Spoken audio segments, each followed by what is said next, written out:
கர்த்தருடைய பரிசுத்தமான ஸ்தோத்திரம். வேண்டாம் பிள்ளைகளுக்கு இந்த காலை பொழுதுல ஸ்தோத்திரத்தையும் கர்த்தருடைய நாமத்தினால வாழ்த்துக்களையும் தெரிவித்துக் கொள்கிறேன்.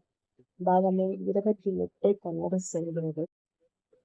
தேய்ச்ச காலத்திலே தேசத்திலே மழை பெய்யும், கைவிட்டு செய்யும் வேலையெல்லாம் ஆசீர்வதித்ததும் கர்த்தர் எனக்கு தமது நல்ல பொக்கிஷசாலியாகிய வானத்தை திறப்பார்.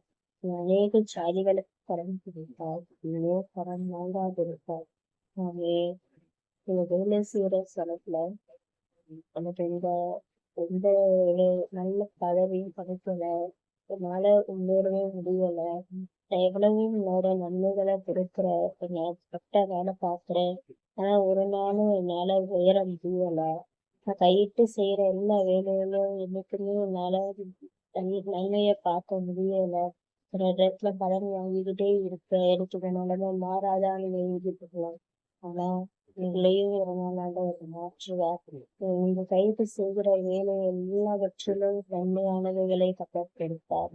நீங்க ஒரு நாள் இன்னைக்கு நீங்க கடன் வாங்கிட்டு இருக்கலாம், நாளைக்கு நீங்க அநேக ஜாதிகளுக்கு கடன் கொடுப்பாய் அப்படின்னு கத்தர் சொல்லி இருக்கிறார். அதனால எதை குறிச்சும் கவலைப்படாம தேவனுக்கு மட்டும் உங்களோட ஸ்தோத்திரத்தை சொல்ற பலிகளை சொல்லிட்டே இருந்த ஒரு நாள் எங்களுக்கும் கர்த்தர் தாமே ஆசீர்வதிப்பாராக. ஆமென்.